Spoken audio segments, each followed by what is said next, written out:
الشيطان الرجيم بسم الله الرحمن الرحيم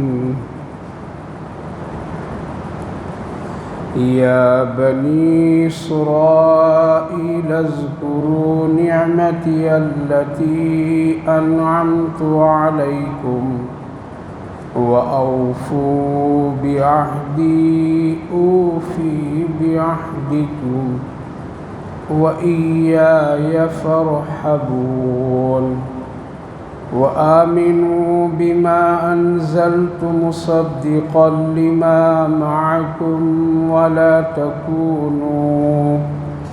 ولا تكونوا أول كافر به ولا تشتروا بآياتي ثمنا قليلا وإياي فاتقون ولا تلبسوا الحق بالباطل وتكتموا الحق وأنتم تعلمون وأقيموا الصلاة وآتوا الزكاة واركعوا مع الراكعين أتأمرون الناس بالبر وتنسون أنفسكم وأنتم تتلون الكتاب أفلا تعقلون واستعينوا بالصبر والصلاة وإنها لكبيرة إلا على الخاشعين الذين يظنون أنهم ملاقو ربهم وأنهم إليه راجعون صدق الله العظيم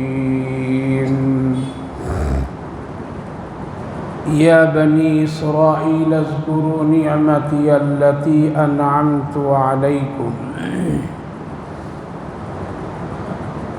اے بنی اسرائیل یاد کرو میری ان نعمتوں کو جو تم پر میں نے کی ہے اور اپنا وعدہ پورا کرو جو تم مجھ سے وعدہ کیے ہو اور مجھی سے ڈرو وآمنوا بما انزلت مصدقا لما معكم اور ایمان لاؤ اس کتاب پر جو تصدیق کرنے والی ہے جس کو نازل کیا ہوں میں نے جو تمہارے پاس ہے اور مت ہو جا تم پہلے پہل کافر ولا تشتروا بآیاتی ثمنا قلیلا اور میری آیات کو خرید و فروخت کم قیمتوں بے وقت چیزوں سے مت کرو وَإِيَّايَ فَاتَّقُونَ اور تم ڈرنے والے ہو وَلَا تَلْبِسُوا الْحَقَّ بِالْبَاطِلِ اور حق اور باطل میں گڑمڑ مت کرو اور حق کو مت چھپاؤ اور جبکہ تم جانتے ہو وَأَقِيمُوا الصَّلَاةَ نماز پڑھو زکوٰۃ دو اور رکوع کرنے والوں کے ساتھ رکوع کرو بھائی اور بزرگوں اللہ رب العالمین کا شکر اس کا احسان کہ اللہ تعالیٰ نے ہم سب کو نماز ظہر ادا کرنے کے بعد قرآن کریم کی اس بابرکت مجلس میں تھوڑی دیر بیٹھنے کی توفیق مرحمت فرمائی اللہ تعالیٰ قبول فرمائے آخرت کے لیے نجات کا ذریعہ بنائے الحمدللہ رمضان مبارک گزارنے کے بعد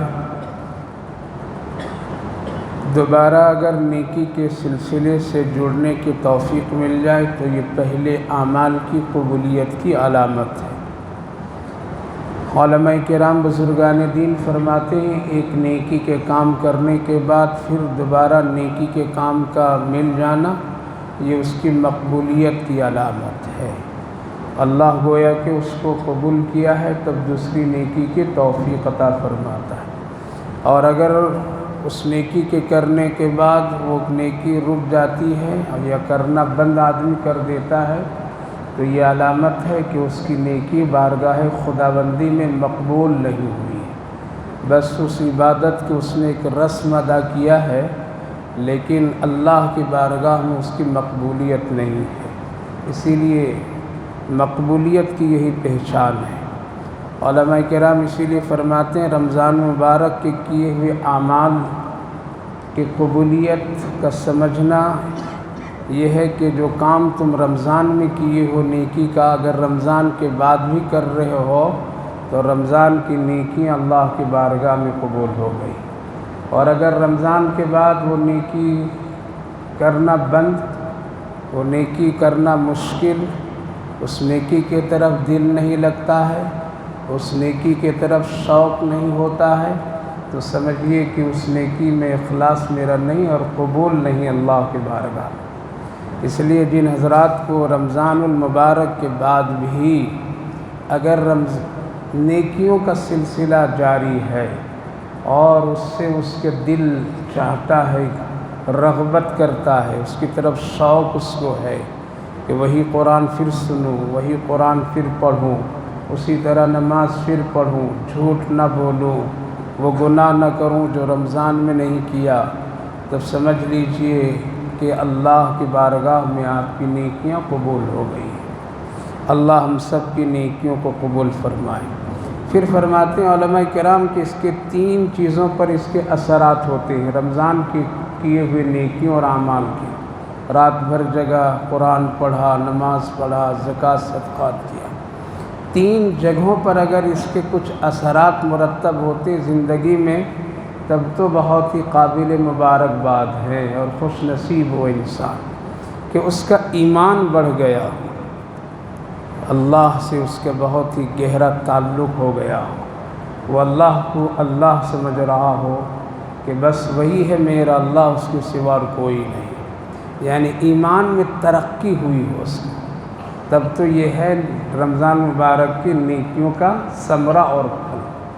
دوسری ہے کہ اس کی عبادت بھی بڑھی ہوئی ہو، یعنی جس طرح سے اذان ہوتے ہی فوراً رمضان میں نماز کا شوق، عام دنوں میں بھی اس کے شوق، جس طرح سے بہت سارے گناہ سے بچنا ہے، رمضان ہے جھوٹ نہیں بولوں گا، ابھی بھی اب جھوٹ اب نہیں بولنا چاہتا ہے، لہذا عبادات میں اس کے شوق بڑھ رہے ہو اور اس کی خواہش، اس کی رغبت بڑھ گئی ہو اور اس کو خوب اچھی طرح ادا کرنے کی وہ فکر کرتا ہو، تو یہ ہے رمضان کی نیکیوں کے اس پر اس کے اثر مرتب ہو گئے۔ تیسری چیز فرماتے ہیں علماء کرام کہ معاملات اس کے بہت اچھے ہو گئے ہوں، یعنی پہلے وہ معاملات بہت گڑبڑ کرتا تھا، جھوٹ بولتا تھا، دھوکہ دیتا تھا، حلال و حرام میں فرق نہیں کرتا تھا، تجارت میں گڑبڑیاں کرتا تھا، لیکن اب رمضان کے بعد وہ بالکل صحیح کرتا ہے، اس کی طرف اس کی توجہ ہے کہ ہم غیر غلط نہیں کریں، کسی کو نہیں ستائیں گے، کسی کو تکلیف نہیں دیں گے، یعنی بندوں کے حق کا پورا خیال رکھتا ہے، ماں باپ کی خیال رکھتا ہے، بیوی کے حق کا خیال رکھتا ہے، بچوں پر شفقت، محبت، اس کی دین اور ایمان کی فکر کرتا ہے، پڑوسیوں کے ساتھ اچھا برتاؤ کرتا ہے، گاہک اور تجارت کے معاملے میں بہت ہی حسن سلوک کا معاملہ کرتا ہے۔ علماء کرام فرماتے ہیں کہ یہ شخص کی نیکیاں کے اثر اس کے معاملات پر اگر نظر آ رہے ہیں تو یہ آدمی خوش نصیب ہو گیا۔ تو میرے بھائی بزرگوں، یہ 3 چیزوں پر ہم کو اور آپ کو برابر توجہ دینی ہے۔ ایمان میرا کیسا ہو رہا ہے، ہماری عبادت کتنی اچھی ہو رہی ہے، ہمارے معاملات کتنے اچھے ہیں۔ اگر یہ تینوں چیزیں درست تو آپ خوش نصیب ہیں، آپ ایک اچھے مسلمان ہیں، آپ ایک اچھے اللہ کے خاص بندے ہیں، آپ کی نیکیاں بارگاہ خدا بندی میں مقبول ہو رہی ہے، آپ کے لیے آخرت کا سامان اور توشہ تیار ہو رہا ہے۔ لیکن اگر ایمان میں کمزوری، عبادات میں کمزوری، معاملات میں گڑبڑی، تو اس کو درست کرنے کی ضرورت ہے۔ اب میں قرآن کریم کی آیت کریمہ جو پڑھا ہوں، رمضان مبارک میں تفسیر کا جو سلسلہ تھا وہ اس طرح تھا، حالات، لوگوں کے ماحول اور مزاج دیکھ کر کے قرآن کریم کے مختلف جگہوں سے میں نے تفسیر کی تھی، ایک ترتیب سے نہیں کی تھی، کبھی یہاں کبھی وہاں، اور مجھے بھی موقع نہیں ملتا تھا، اتنے پروگرامات ہوتے تھے جس کی وجہ سے ترتیب سے تفسیر کرنے کا مجھے موقع، اتنا مطالعہ اور اس کی کتابوں کو دیکھنے کا موقع مجھے نہیں مل پاتا تھا۔ اس لیے میں نے جہاں مناسب سمجھا قرآن کی روشنی میں گفتگو آپ حضرات سے کیا تھا، لیکن میری تفسیر کا سلسلہ، درس کا سلسلہ یہ ہے ترتیب آیت در آیت میں بیان کرتا ہوں الحمدللہ۔ تو جو رمضان مبارک سے پہلے کی جو ترتیب ہے اسی ترتیب سے اب شروع کر رہا ہوں۔ تو ہماری آیات اور قرآن کریم کے یہ بیان کی آیات جہاں چھوڑا تھا وہاں سے اب شروع کر رہا ہوں۔ انشاءاللہ اسی طرح پورے قرآن کی ترتیب رہے گی جب تک کہ اللہ توفیق دیا، یعنی کوئی آیت نہیں چھوڑتا ہوں قصداً، ہر آیت کے جو معنی، جو مطلب، جو کچھ ہے وہ آپ حضرات کے سامنے بالکل صاف صاف اس کو پیش کر دیتا ہوں۔ لہٰذا اسی ترتیب سے اب یہ سلسلہ شروع ہو رہا ہے۔ یا بنی اسرائیل اذکروا، اے بنی اسرائیل۔ اسرائیل ایک عبرانی لفظ ہے، یہ جو آج کل اسرائیل ملک یہ نہ سمجھیے کہ اس کا تذکرہ یہاں پر ہے، وہ عبرانی ایک زبان ہے۔ اس کے معنی ہوتے ہیں عبداللہ کے، جیسے عربی میں اللہ کا بندہ، اسے یا بنی اسرائیل اے اللہ کا بندہ۔ اور یہ حضرت یعقوب علیہ السلام کے ناموں میں ایک نام ہے اسرائیل۔ ہر ایک نبی کا ایک ہی نام رہا ہے، حضرت آدم سے لے کر کے حضرت محمد صلی اللہ علیہ وسلم تک جتنے انبیاء آئے سارے نبیوں کا ایک ہی نام رہا، لیکن صرف دو نبی کے دو نام، کئی نام ہوئے۔ ایک حضرت یعقوب علیہ السلام کے دو نام، ایک یعقوب علیہ السلام اور ایک اسرائیل ان کا نام۔ اور ہم سب کے آقا نبی کریم علیہ السلام کے دو نام، ایک محمد اور ایک احمد۔ محمد زمینی نام ہے اور احمد عرش کا نام ہے، لہٰذا دو نام نبی کریم علیہ السلام کے اور دو نام حضرت یعقوب۔ باقی کسی کے نبی کا نام ڈبل نہیں اللہ نے رکھا ہے۔ تو یہ یا بنی اسرائیل کا مطلب یہ ہوا اے اللہ کے بندو، تم میری نعمتوں کو یاد کرو جو کچھ میں نے تمہارے اوپر کیا ہے۔ ظاہر ہے اللہ اپنے بندوں پر ایک نعمت نہیں کیا، ہزاروں ہزاروں نعمتیں کیا ہے۔ سر کے بال سے لے کر کے پاؤں کے ناخن تک اگر غور کریں تو پوری زندگی ان نعمتوں کی حقیقت، ان کے فوائد اور ان کی خوبیاں شمار کرتے کرتے زندگی ختم ہو جائے گی لیکن پوری نہیں ہوگی۔ لہذا اللہ نے ہم سب پر اور اپنے بندوں پر بے شمار نعمتیں کی، تو اللہ فرما رہا ہے ان نعمتوں کو یاد کرو۔ ان نعمتوں کو یاد کرنے کا مطلب یہ ہوگا کہ تم شکر گزار بندہ بنو گے۔ جب ایک آدمی کسی نعمت کو یاد کرتا ہے تو پھر اس کو شکر کرنے کی توفیق ملتی ہے، اور اللہ کی نعمتیں اگر کوئی بھول جائے تو پھر شکر کرنا اس کی زندگی سے چلی جاتی ہے۔ اس لیے چاہے وہ دکھ کی نعمت ہو یا سکھ کی نعمت ہو، خوشی بھی ایک نعمت ہے اور غم بھی ایک نعمت ہے، غریبی بھی ایک نعمت ہے اور امیری بھی ایک نعمت ہے۔ ایسا نہیں کہ صرف امیری ہی نعمت ہے اور غریبی نعمت نہیں، غریبی نعمت ہے۔ اگر غریب ہونے کے بعد اگر کوئی آدمی امیر بنتا ہے تو یہ غریبی اس کی شکر کے ذریعہ بنتے ہیں، میں کل کیا تھا آج اللہ نے مجھے کیا کیا، شکر ادا کرنے کی توفیق۔ پتہ چلا کہ یہ شکر کی ایک سیڑھی ہے، شکر کرنے کا ایک ذریعہ ہے غریبی۔ لہٰذا کوئی آدمی غربت کو یہ نہ سمجھے کہ یہ عذاب ہے اور یہ مصیبت ہے۔ اسی طرح سے بیماری بھی ایک نعمت ہے۔ اگر بیماری آئے گی تبھی آپ صحت کی نعمت کو یاد کریں گے کہ اللہ نے ہمیں کتنا اچھا صحت دیا، کل ہم کتنے اچھے تھے، آج دیکھو ذرا بیمار ہو گئے تو کیا ہو گیا۔ پتہ چلا کہ اس کی وجہ سے ہم صحت کی نعمت کا شکر ادا کر سکتے ہیں۔ بھوک جب تک نہیں لگے گی اس وقت کھانے کی قدر نہیں ہوگی، اس لیے اللہ نے اس کی اپوزٹ میں اس چیز کو رکھا ہے۔ لہذا کوئی آدمی سمجھے بھوک عذاب، بیماری مصیبت، غریبی مصیبت نہیں، یہ بھی ایک نعمت ہے، اس کو بھی یاد کرنا چاہیے۔ حضرت محمود غزنوی علیہ الرحمہ کا جو خاص وزیر تھا ایاز نام کر کے، بڑے اللہ والے متقی پرہیزگار آدمی تھا، اس کی دیانت و امانت کی بنیاد پر جب ان کو حضرت محمود غزنوی اپنے خاص وزیر بنایا اور خزانے کا وزیر بنا دیا، غریب آدمی تھا لیکن ان کو خزانے کا وزیر بنا دیا، دوسروں کو ہٹا کر کے ان کو وزیر بنایا۔ کچھ دن گزرے تو لوگ حسد کرنے لگے اور حسد کی بنیاد پر لوگوں نے شکایت کی کہ ایاز جو ہے آج کل اپنے کمرے میں خوبصورت الماری رکھا ہے اور روزانہ صبح بھی کھول کے دیکھتا ہے اور شام کو بھی کھول کے دیکھا کرتا ہے، بہت غور سے کھڑا ہوتا ہے اور دیکھا کرتا ہے۔ لگ رہا ہے بادشاہ وقت محمود غزنوی یہ کوئی خاص چیزیں خزانے سے چھپا چھپا کر کے رکھ رہا ہے، آپ اس کی نوٹ اور خبر لیجئے۔ بہت شکایتیں لوگ کرنے لگے تو ایک دن مجمع میں حضرت محمود غزنوی علیہ الرحمہ نے ایاز کو آواز دی، ایاز تم اپنے کمرے کی چابی دو۔ سب کے سامنے مانگ لیے، چابی دے دی۔ جو لوگ شکایت کر رہے تھے ان کو بلائیں اور کہا کہ یہ چابی لو اور جاؤ ان کے کمرے کی تلاشی کر لو، کتنا خزانے سے چیزیں چھپایا ہے۔ لوگ خوش ہو گئے کہ آج تو چور پکڑا گیا، آج تو راز فاش ہو گئے۔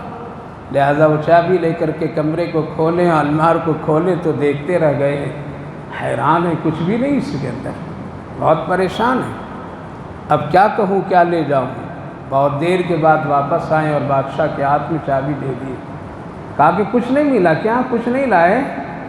لوگ بولنے سے مجبور ہو گئی، کچھ جواب نہیں دے رہے تھے۔ لوگوں نے کہا کہ اب ہم نہیں جواب دیں گے بلکہ آپ خود میں ایاز سے پوچھ لیجیے۔ کہا کہ ایاز کیا ہے، تم ہی جواب دو۔ کہا کہ پوچھئے ان لوگوں سے میری المار میں کیا ہے خزانہ۔ جب بتائیں کہ تمہارے بارے میں شکایت ہے کہ تم روزانہ المار کو کھولتے ہو اور صبح و شام 10 منٹ 15 منٹ روز دیکھا کرتے ہو، اور یہ شکایت آئی تھی کہ کوئی خزانے کی چیز شاید چھپا رہے ہو تم۔ کہا کہ پوچھئے میرے کیا ہے اس المار میں، کچھ نہیں جواب لوگ دیے۔ کہا کہ بادشاہ وقت میں اپنے المار میں 2 چیزیں رکھ رکھا ہوں سجا کر کے بڑی حفاظت سے، ایک میری ٹوٹی ہوئی جوتی ہے اور ایک میری وہ گدڑی جو میں نے پہن کر کے پہلی پہل آپ کے دربار میں آیا تھا، جس پر بہت پیبند لگے ہوئے تھے، پرانا بوسیدہ تھا، اور وہ جوتی جو میری ٹوٹی ہوئی تھی وہ پہن کر کے آپ کے دربار میں آیا تھا۔ آپ ہم کو وزیر بنا دیں، عزتوں سے نوازیں، خزانے کا مجھے چابیاں دے دیں آپ، اور اچھا پوشاک آپ نے دیا، جوتی بھی مجھے نئے دیے، کپڑے بھی نئے، جوڑے نئے، اب میں اچھا پہن رہا ہوں، اچھا کھا پی رہا ہوں، اچھا رہ رہا ہوں۔ میں نے وہ 2 چیزوں کو پھینکا نہیں سڑکوں پر، گلیوں میں، کوڑوں میں نہیں ڈال دیا، ان دونوں کو میں نے المار میں سجا کر کے رکھ دیا ہوں۔ صبح روز دیکھتا ہوں اور کہتا ہوں اے اللہ تیرا کتنا بڑا شکر ہے، کل میری یہ حالت تھی، آج میری یہ حالت تو نے بنایا ہے۔ اس لیے صبح بھی دیکھ کر کے اللہ کا شکر ادا کرتا ہوں اور آپ کا بھی شکر ادا کرتا ہوں کہ میرے بادشاہ نے مجھ کو کتنی اچھی نعمتوں سے نوازا ہے۔ شام کو بھی میں دیکھتا ہوں ان دونوں چیزوں کو اور اللہ کا شکر ادا کرتا ہوں اور پھر آپ کا بھی شکر ادا کرتا ہوں، اور یہ ہے نعمت کی شکر کرنے کا یہ ذریعہ ہے میرے لیے، اس لیے اس کو پھینکا نہیں۔ آج ہم لوگ سمجھتے ہیں کہ نہیں، غریبی مصیبت ہے، بیماری مصیبت ہے، بھوک مصیبت ہے، نہیں میرے بھائیو بزرگوں، یہ ہے شکر کرنے کا ایک ذریعہ ہے، اور اللہ کو یہی پسند ہے۔ اس لیے اگر آپ کے دلوں میں کبھی شکر چلا جائے تو غربت کے زمانہ یاد کیا کیجیے کہ میرے ماں باپ کیسے تھے، ہم کیسے تھے، ہمارے ساتھ کیا ہوتا تھا۔ آپ کبھی ایسے کبھی حالات میں ہو تو اپنی بیماری کے زمانے کو یاد کیجیے، اور کبھی اور زیادہ طبیعت میں کبر، تکبر، بڑاپن، متکبرانہ انداز اور ساتھ ساتھ اللہ کی نافرمانی، تو گزرتے ہوئے کسی قبرستان کے دروازے پر کھڑے ہو کر کے قبروں کو جھانک لیا کیجیے، شکر ادا کرنا آ جائے گا۔ کتاب پڑھنے سے شکر ادا نہیں ہوتے ہیں کہ کتاب ہم پڑھیں گے تو ہم بہت بڑا شکر ادا، نہیں، ان چیزوں کی عبرت اور یاد کرنے سے آدمی میں شکر آتا ہے۔ اسی لیے اللہ رب العالمین نے فرمایا میری ان نعمتوں کو یاد کرو جو کچھ میں نے تمہارے ساتھ کیا ہے، اور جو تم وعدے کیے ہو اس وعدے کو پورا کرو۔ لہذا ہر ایک آدمی وعدہ کیا ہے اللہ سے کہ اللہ تو ہی میرا رب ہے۔ بنی اسرائیل بھی یہی وعدہ کیے تھے، 2 وعدے اپنے نبی سے، ایک کہ اللہ ہم تیرے ساتھ کسی کو شریک نہیں بنائیں گے، اور اگر وہ زمانہ میرے سامنے آ گیا جس میں آخری نبی حضرت محمد الرسول اللہ صلی اللہ علیہ وسلم آئیں گے اور ہم ان کو دیکھ لیں گے، ملاقات ہو جائے گی، زمانہ پائیں گے تو ہم ان پر ایمان لائیں گے۔ تو اللہ نے فرمایا اے بنی اسرائیل، یہودیوں، ان کا مذہب وہ تھا۔ اب محمد الرسول اللہ آ گئے، اب تم ایمان لاؤ، جو مدینے میں یہودی لوگ تھے۔ آگے اللہ فرمایا اس کتاب پر بھی ایمان لاؤ جو اس کتاب میں تیری کتاب کی تصدیق ہوتی، تورات زبور انجیل کی، یعنی قرآن پر۔ وَلَا تَشْتَرُوا بِهِ، دوسری بات وَلَا تَكُونُوا أَوَّلَ كَافِرٍ بِهِ، تم کفر کا ذریعہ نہیں بنو۔ اس آیت کریمہ کے ضمن میں مفسرین علماء لکھتے ہیں کبھی کسی کے لیے گناہ کا ذریعہ مت بنیے۔ آپ ایک آدمی کا ذریعہ بنیں گے، ہو سکتا وہ گناہ پھیلتا چلا جائے، تو جہاں تک پھیلے گا اور جو لوگ بھی اس گناہ کو گناہ کریں گے وہ سارا تجھے بھی ملتا چلا جائے گا۔ اس لیے کبھی کسی طرح سے گناہ کا ذریعہ نہیں بننا چاہیے۔ یہی حال نیکی کا ہے کہ تم کبھی نیکی کا ذریعہ بنو۔ ایک کام کر کے چلے جاؤ گے، لیکن جتنے لوگ اس نیکی کے راستے پر چلیں گے تم کو ثواب ملتا رہے گا۔ لہذا دونوں چیزیں ہیں۔ اس لیے میرے بھائیو بزرگوں، اپنی زندگی میں نہ خود اپنے لیے، نہ اپنے گھر والوں کے لیے، نہ اپنی اعلی اولاد کے لیے، نہ اپنے کسی دوست احباب کے لیے گناہ کا راستہ دے کر کے مت جائیے اس دنیا سے، بلکہ کوئی نیکی کے راستے پر لگا کر کے جائیے، جب تک کہ وہ نیکی ہوتی رہے گی ثواب ملتا رہے گا، ملتا رہے گا۔ اور اگر وہ گناہ کا ہے عمل تو پھر مشکل ہے۔ آج یہ گناہ کا سلسلہ بہت ہے، بغیر کسی تحقیق کے گناہ، اور خاص کر موبائلوں کے ذریعے سے بے پناہ گناہ لوگ کرتے ہیں۔ ایک چیز خود دیکھ لیا، پسند کر لیا، دوسروں کو بھی پھیلا دیا، وہ تیسرے کو پھیلا دیا، لہذا پہلا پھیلانے والا گناہ کا ذریعہ بن گیا۔ لوگ موبائلوں میں گانے رکھ لیتے ہیں، رنگ ٹون، خود تو نہیں سنتے، دوسرے کو سناتے ہیں۔ جتنے لوگ سنیں گے گناہ کا ذریعہ تم بنو گے۔ اس لیے پاک صاف رکھیے اپنے موبائلوں کو گناہوں سے۔ تو اللہ نے فرمایا وَلَا تَشْتَرُوا بِآيَاتِي ثَمَنًا قَلِيلًا، اور میری آیات یعنی قرآن کو خرید و فروخت کا ذریعہ مت بناؤ دنیا کی معمولی چیزوں سے۔ کیا مطلب اس کا؟ اس سے بہت مسائل علماء لکھتے ہیں۔ ایک تو یہ ہے کہ قرآن کو مت بیچو، یعنی آیات کو مت بیچو، یہ آیت شفا کے لیے ہے، 200 روپیہ دو لکھ کے دے دیا، یعنی تعویذوں میں استعمال اس کو مت کرو، جیسا آج لوگ کرتے ہیں، ایک آیت لکھ کر کے دے دیا، بنا دیا، 150 لے لیا، 1000 لے لیے، یہ گناہ ہے۔ علماء کرام فرماتے ہیں حرام ہے، حرام۔ دینے والا لینے والا دونوں حرام کے کام کرتے ہیں۔ لہذا قرآنی آیات کو خرید و فروخت مت کرو، یہ الگ ہے۔ کتابی شکل میں دکان سے قرآن کو پیسے سے خرید کر کے لا رہے ہیں، یہ الگ، یہ تو تلاوت کے لیے، لیکن یہ اس طرح سے تعویذوں کی شکل میں۔ دوسری بات علماء کرام لکھتے ہیں کہ کوئی آیا تو اس کے لیے منہ دیکھ کر کے حرام کو حلال بنا دیا، حلال کو حلال بنا دیا، حرام بنا دیا۔ گڑ مڑ مت کرو، جو ہے قرآن کا حکم وہی بتاؤ، اس کے سوا کچھ نہیں۔ اگر تم نے اس کا ہیرا پھیری کر دیا تو یہ بھی حرام ہے۔ تیسرا مسئلہ اور آگے لکھتے ہیں وَلَا تَشْتَرُوا کے مطلب یہ ہے قرآن کے سلسلے میں بھید بھاؤ طے کر کے کوئی خدمت مت کرو۔ نماز تراویح پڑھا رہا ہوں، آپ کو اتنے 1000 دینا پڑے گا، جائز نہیں ہے، جائز نہیں ہے۔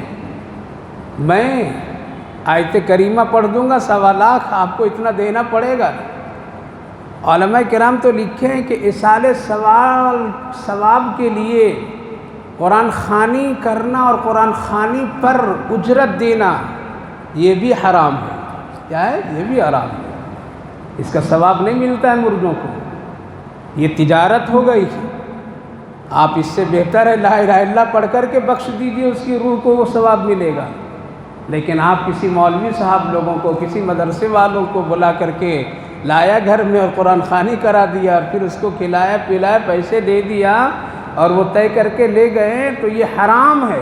میں اپنی طرف سے نہیں بول رہا ہوں، سینکڑوں علماء کا فتویٰ موجود ہے، فتوے کی کتابیں دیکھیے، اور مشہور معروف ایک تفسیر کے نام بتا دیتا ہوں، معارف القرآن، جس پر تقریباً 8-10 مفتیان اور مفسرین کی رائے درج ہے اس پر، کہ اس طرح سے قرآن خوانی کرنا، دکانوں میں قرآن خوانی کر کے پیسہ لے لینا، گھر کی افتتاح میں قرآن پڑھوا کر کے پیسے کے بھاؤ تاؤ کر لینا، یہ سب حرام ہے، حرام ہے، جائز نہیں ہے۔ اسی لیے ہمارے اکابر اسلاف فرماتے ہیں تم 100 مرتبہ اپنے مرحوم کے نام سے سورہ فاتحہ پڑھو، زیادہ ثواب پہنچے گا، اس کو ملے گا، بنسبت یہ جو تم مولویوں سے پڑھاتے ہو۔ اپنے گھر میں روزانہ خود تلاوت تھوڑی تھوڑی کر لو، یہ ثواب زیادہ ہوگا نہ کہ وہ۔ ہم لوگ آج یہی سلسلہ کرتے ہیں، اور جو علماء اور جو لوگ بھی اس کے کام کرتے وہ صحیح نہیں ہے، وہ درست نہیں ہے، ان کے لیے بالکل جائز نہیں ہے، نہ لینا نہ دینا۔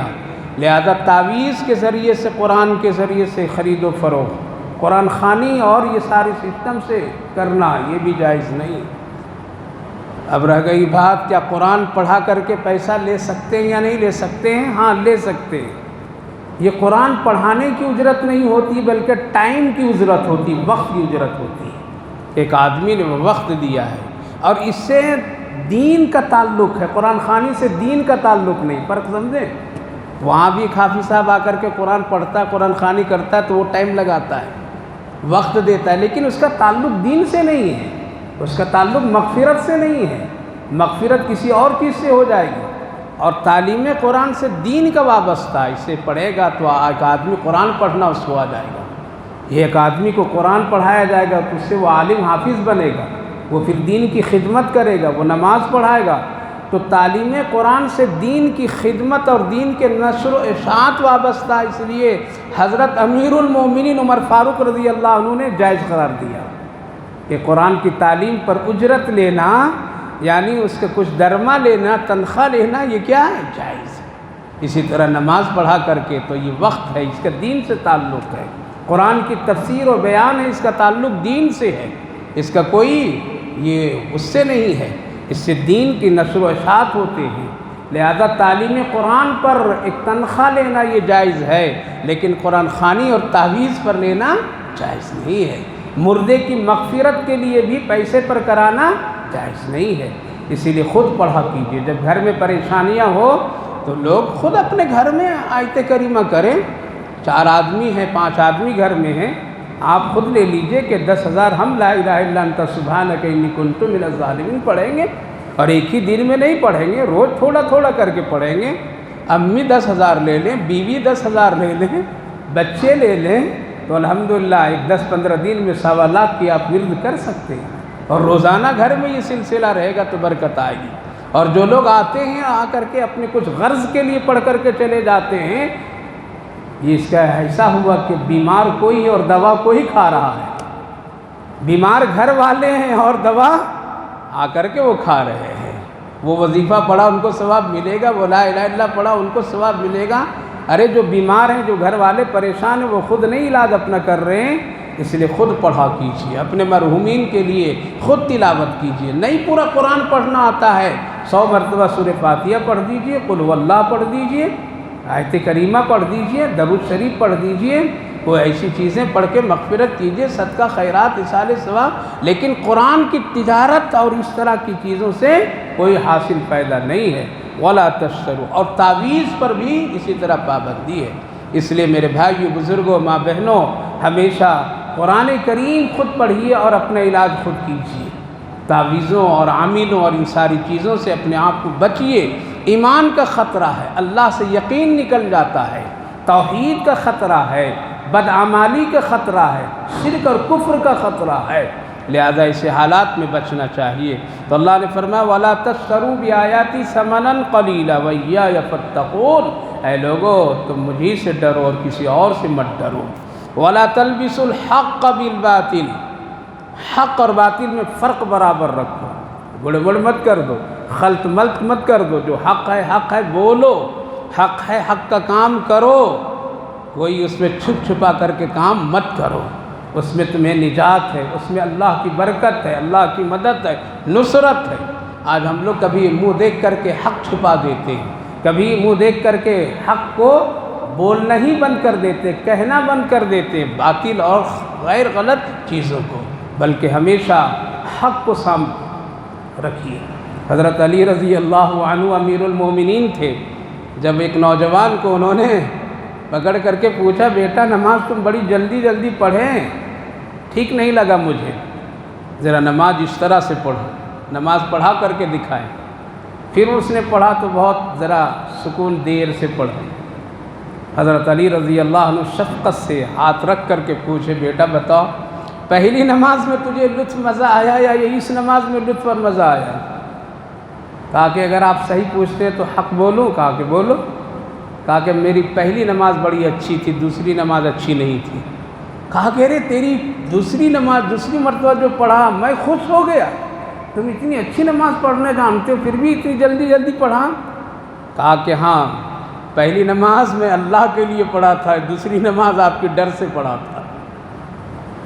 لہذا حق کو چھپائیے نہیں، حق بولیے، سچ بولیے، اللہ کی مدد آئے گی۔ ایک جھوٹ کے لیے 70 جھوٹ بولنا پڑتا ہے، پھر لعنت، اللہ کی رحمتوں سے دوریاں۔ سچ بول دیجئے، سامنے والے کے دل کو اللہ نرم کر دے گا، سامنے والے کے دل کو اللہ آپ کی طرف محبت پیدا فرما دے گا۔ اور اگر جھوٹ بولیں گے تو شیطان اس میں نفرت پیدا کر دے گا۔ آج ہم لوگ سوچتے ہیں جھوٹ بول کر کے کام چلا لیا، حق چھپا کر کے کام چلا لیا۔ نہیں، مومن کی شان یہ ہے کہ ہمیشہ وہ حق بولے، اللہ کی مدد اور نصرت، اور حق کو قبول کرنا چاہیے، حق کو قبول کرنا چاہیے، حق کی مدد کرنی چاہیے، حق والوں کو ساتھ دینا چاہیے، اس میں اللہ کی بڑی رحمت اور برکت۔ وَأَقِيمُوا الصَّلَاةَ وَآتُوا الزَّكَاةَ وَارْكَعُوا مَعَ الرَّاكِعِينَ۔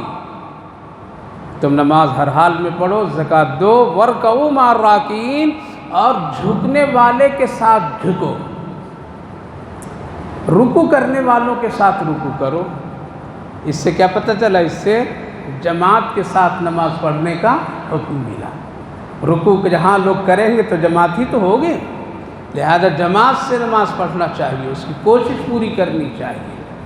مردوں کے لیے ضروری ہے جماعت سے نماز پڑھنی چاہیے۔ ہاں کوئی عذر ہے تو اس کا الگ مسئلہ ہے۔ یہاں صرف رکوع کا نماز کا ذکر کیا گیا، سجدے کا نہیں کیا گیا، قیام کا نہیں کیا گیا۔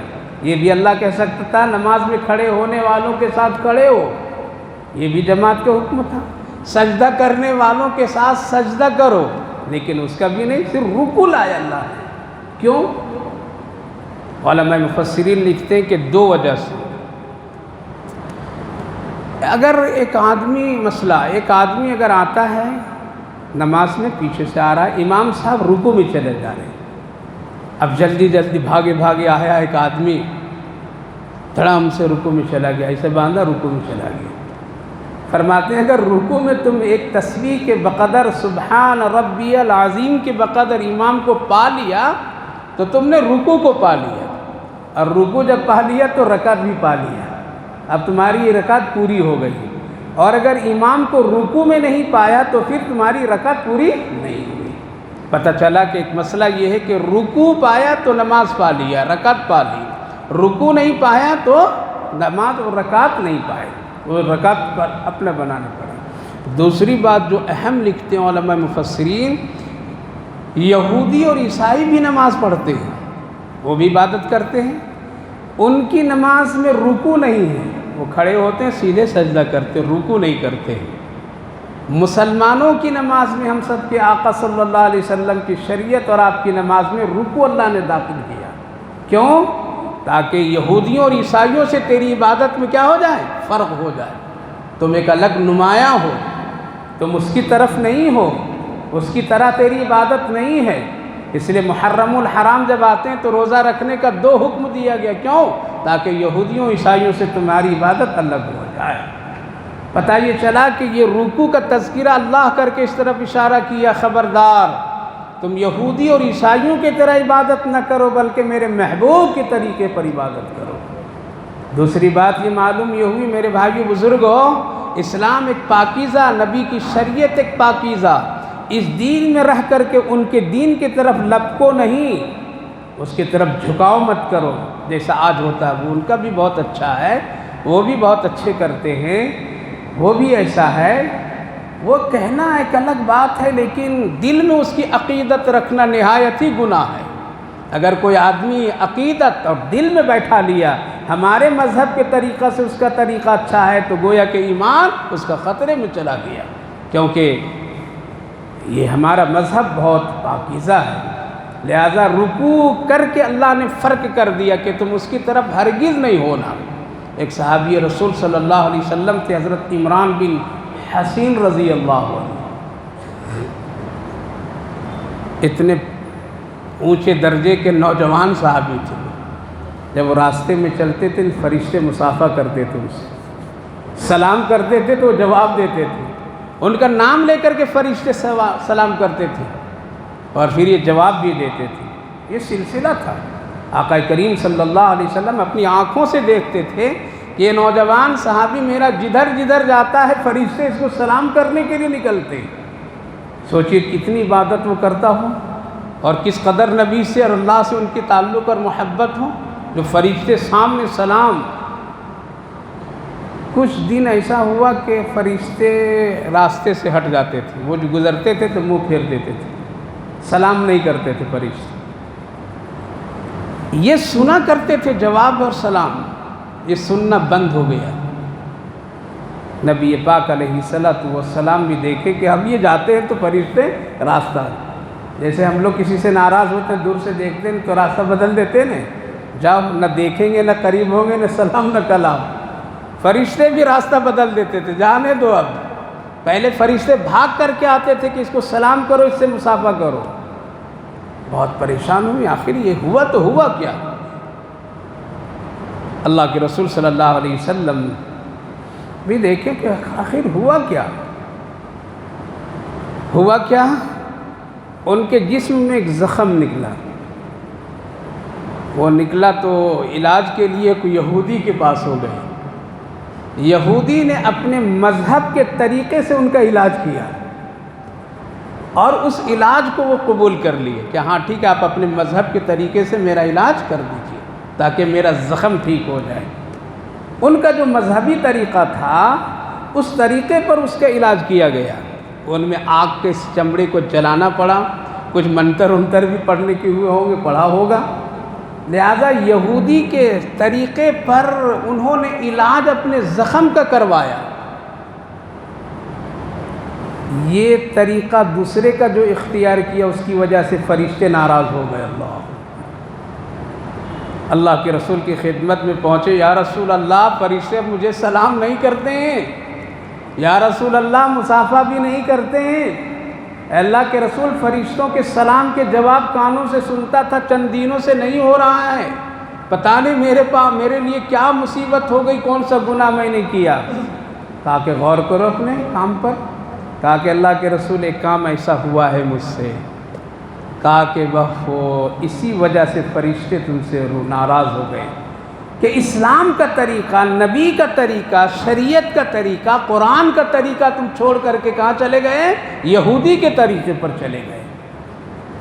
اس کی شریعت اور اس کے دین اور سنت کو چھوڑ کر کے اس پر تم نے عمل کیا، اس لیے فرشتے ناراض ہو گئے ہیں اور تم کو سلام کرنا بند کر دیے۔ آج میرے بھائی بزرگوں، صبح سے لے کر شام تک کہ ہم سب سنت کے خلاف زندگی گزارتے ہیں۔ کتنے ہم غیروں کے طریقے کو پسند کرتے ہیں، اپنے لیے بھی، اپنے بیوی بچوں کے لیے بھی۔ کیا فرشتوں کا سلام ملے گا؟ کیا فرشتوں کی آمین دعا میں شامل ہوں گے؟ کیا فرشتے ہمارے لیے رحمت کی دعائیں بھیجیں گے؟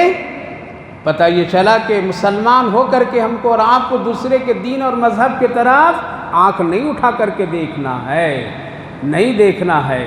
آج بہت سارے ایسے رہنے سہنے کھانے پینے تک کہ ہماری زندگی میں غیروں کا طریقہ، بچیے اس سے، ورنہ رحمت کے فرشتے دور ہو جائیں گے، اور جب رحمت کے فرشتے دور ہو جائیں گے تو موت کے وقت بڑی پریشانی ہوگی جو خود جھیلنا پڑے گا، کوئی دوسری مدد کرنے کے لیے نہیں آئے گا۔ اس لیے اللہ نے یہاں وَرْكَعُوا مَعَ الرَّاكِعِينَ بتا کر کے بتایا، تم نماز ضرور پڑھو لیکن میرے محبوب کے طریقے پر پڑھو، رکوع کے ساتھ پڑھو، یہودیوں کی طرح مت پڑھنا، یعنی صرف سجدے پر اکتفا نہیں کرنا۔ أَتَأْمُرُونَ النَّاسَ بِالْبِرِّ، اے لوگوں کو اچھی باتیں بتایا کرو۔ اے لوگوں تم کیا ہو گیا، اچھی بات تو بولتے ہو لیکن خود عمل نہیں کرتے ہو۔ کہنے والا پہلے عمل کرے پھر بعد میں لوگوں کو دعوت دے۔ آج عام مزاج بن گیا ہے، کہنا ہے ہم کو، ہم کریں یا نہیں کریں، نہ، بلکہ پہلا درجہ یہ ہے کہ جو کرو وہی کہو۔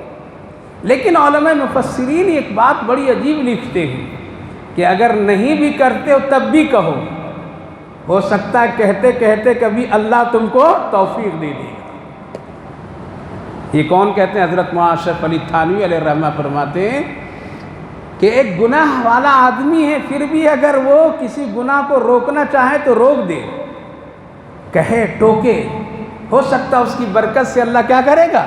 ایک نہ ایک دن اس کو بھی توفیق عطا فرما دے گا۔ اسی لیے کہا گیا کہ اگر تم گناہ سے بچنا چاہتے ہو تو جو گناہ کرتے ہو اس گناہ کو بچنے کی نصیحت دوسروں کو کہو۔ نماز نہیں پڑھتے آپ کہیے ہے نماز پڑھو، تو ایک دن وہ کہے گا بھائی تم بھی تو نماز پڑھتے تو اچھا ہوتا، اللہ توفیق دے دے گا۔ جیسے بادشاہ نماز نہیں پڑھتا تھا لیکن خادم نماز پڑھتا تھا، جہاں مسجد مل جائے، جہاں وقت ہو جائے تو ہاتھ جوڑ کے کہتا تھا آقا 2 رکعت نماز پڑھنے دے دو، کہتا پڑھ لو، وہ خود نہیں پڑھتا تھا۔ ایک موقع ایسا آیا کہ ایک مسجد سامنے آئی، نماز کا وقت، کہا کہ بادشاہ وقت ذرا رک جائیے میں نماز پڑھ لوں، کہا کہ جاؤ پڑھ لو۔ مسجد میں گیا تو نماز پڑھا تو تھوڑی دیر ہو گئی، تو بادشاہ نے کہا رہے کیوں نہیں نکل رہا ہے جلدی سے، آدھا کوئی پکڑ رکھا اندر کیا؟ تو غلام نے جواب دیا ہاں آقا، جو آپ کو باہر سے اندر نہیں آنے دے رہا ہے وہ مجھے اندر سے باہر نہیں جانے دے رہا ہے۔ ایک آدمی مجھے پکڑ لیا، کہا کہ کون ہے؟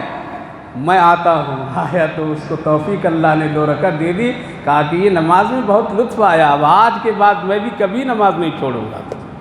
تو یہ ہے اسلام کہ آپ گناہ کرتے ہیں ٹھیک ہے، کہیے روکیے، ہو سکتا اس کی وجہ سے کیا ہوگا؟ توفیق مل جائے گی۔ تو یہ دونوں درجہ، لیکن اعلیٰ درجہ کیا ہے کہ جب تک کہ تم خود نہ کرو اس وقت دوسروں کو مت کہو۔ یہ واقعہ شاید سنایا ہوگا کبھی، بات ختم کر رہا ہوں 2 منٹ میں۔ حضرت تھانوی علیہ الرحمہ کے پاس میں محلے کی عورت جب پہنچی تھی اپنے بچے چھوٹے کو لے کر کے، نواسے کو لے کر کے، کہ یہ بہت گڑ کھاتا ہے حضرت، مولوی جی اس کو نصیحت کر دو، جہاں گڑ دیکھتا کھاتے رہتا ہے۔ تو حضرت نے کہا 1 ہفتے کے بعد آنا۔ کتنے دن؟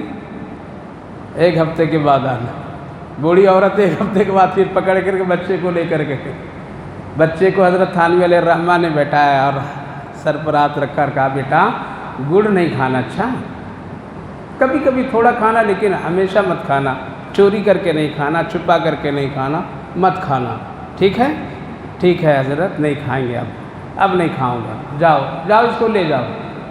تو عورت کہنے لگی ارے مولوی اتنی سی بات کہلانے کے لیے کہ ہفتہ تم ٹائم لیا مجھ سے؟ یہ بات تو آپ اس دن بھی کہہ سکتے تھے نا کہ بیٹا گڑ نہیں کھانا، اتنی سمجھا دینا، اس کے لیے کیا کتاب پڑھنے کی ضرورت پڑی آپ کو؟ کیا جواب دیے؟ کہا کہ ہاں مجھے کچھ کرنا پڑا اتنی بات کہنے کے لیے۔ کیا کرنا پڑا؟ میں خود ہی گڑ کھایا کرتا تھا، میں بھی گڑ کھاتا تھا، اس زمانے میں گڑ ہی تو گڑ ہوتے تھے، تو میں گڑ کھاتا تھا۔ یہ نصیحت کرنے کے لیے کہ ہفتہ سے گڑ کھانا بند کیا میں نے، تاکہ میں خود کھا کر کے اگر نصیحت کروں گا ہو سکتا اثر نہ کرے گا، اس لیے 1 ہفتہ میں گڑ کو روک دیا کھانے سے، 1 ہفتہ پرہیز کیا اس بچے کو نصیحت کرنے کے لیے۔ آج کہاں ہے ایسے؟ ہم لوگ کہاں ہیں؟ آج نصیحت کرنے والا خود ہزاروں گناہوں میں مبتلا ہے، اس لیے نہ نصیحت پیدا ہوتی ہے، نہ بات اثر کرتی ہے، نہ بے نمازی بنتے ہیں، نہ گنہگار توبہ کرنے والا بنتا ہے۔ اسی لیے بڑی ضروری ہے نصیحت کرنے والا، واعظ کرنے والا، بیان کرنے والے، دعوت دینے والے، اللہ کے راستے میں خدمت کرنے والے، وہ 1 بار نہیں 1000 بار غور کریں گے ہمارا تعلق کتنا مضبوط ہے اللہ سے، ہم یہ بات کہہ سکتے ہیں یا نہیں کہہ سکتے ہیں، ہمارا حق ہے یا نہیں حق ہے۔ ان ساری چیزوں پر غور کرنے کے بعد کوئی بات کہے تو اللہ اس میں اثر ڈالتا ہے، لیکن برائی کا روکنے کا سلسلہ برابر رکھنا چاہیے۔ اللہ فرمائے افلا تعقلون واستعینوا، آخری آیت، واستعینوا بالصبر والصلاۃ۔ دنیا میں مصیبت آئے گی تو اس کے بدلے میں اللہ نے صبر رکھا ہے۔ اے لوگوں میری مدد چاہتے ہو تو صبر کرنا، صبر کا دامن مت چھوڑنا۔ اے لوگوں نماز ہمیشہ پڑھنا، نماز کے ذریعے سے صبر۔ وَإِنَّهَا لَكَبِيرَةٌ، معلوم ہے اللہ فرما رہا ہے نماز بڑی مشکل کام ہے اس شخص کے لیے جو مشکل سمجھتا ہے، لیکن جس کو میری محبت ہے، جس کے دل میں میرا ڈر اور خشیت ہے، اس کے لیے نماز مشکل نہیں ہے، اللہ بتا دی۔ لہذا جو آدمی اپنے لیے مشکل سمجھ لیتا ہے تو اس کو سال میں عید کی بھی نماز پڑھنا مشکل ہو جاتا ہے، اور جو مشکل نہیں سمجھتا ہے رات رات بھر عبادت کرتا ہے۔ پتہ چلا کہ اگر نماز مشکل لگ رہی ہے تو اللہ سے رشتہ آپ کا ختم، ٹوٹ گیا ہے۔ نماز یہ علامت ہے، اس لیے اپنی زندگی پر غور کیجئے، نماز سے تعلق میرا کتنا ہے۔ اللہ فرمائے خشیت، جس کے دل میں میرا ڈر ہو، نماز مشکل نہیں ہے، گناہ چھوڑنا مشکل نہیں ہے، نیکی مشکل نہیں ہے، پہاڑ جیسی نیکیوں کو بھی وہ حاصل کر لیتے ہیں، اور نماز ہر حال میں وہ پڑھتا ہے، چھوڑتا نہیں ہے۔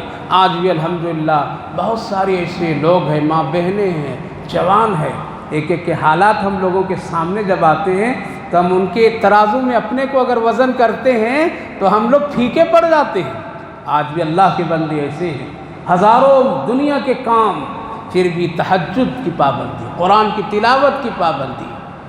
کہتے ہیں، ایک تاجر کی بات بتاؤں، میرے دوستوں میں سے پھرتے رہتا ہے بندہ، کہتا ہے کہ میں نے سفر میں کبھی بھی 3-4 جز سے کم تلاوت کرتا نہیں، اتنا ہو جاتا ہے۔ کیسے کرتے ہیں؟ ارے ہوائی جہاز میں بیٹھتا ہوں، قرآن پڑھتا ہوں۔ ہم لوگ بیٹھیں گے تو کیا کریں گے؟ یہ بٹن دبائیں گے، وہ بٹن دبائیں گے، ادھر دیکھیں گے، ادھر دیکھیں گے۔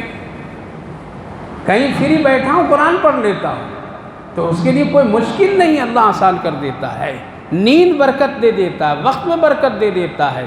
اس لیے اللہ نے ایک پوائنٹ بتا دیا، نماز اس کے لیے مشکل ہے جو ہم سے ملنا پسند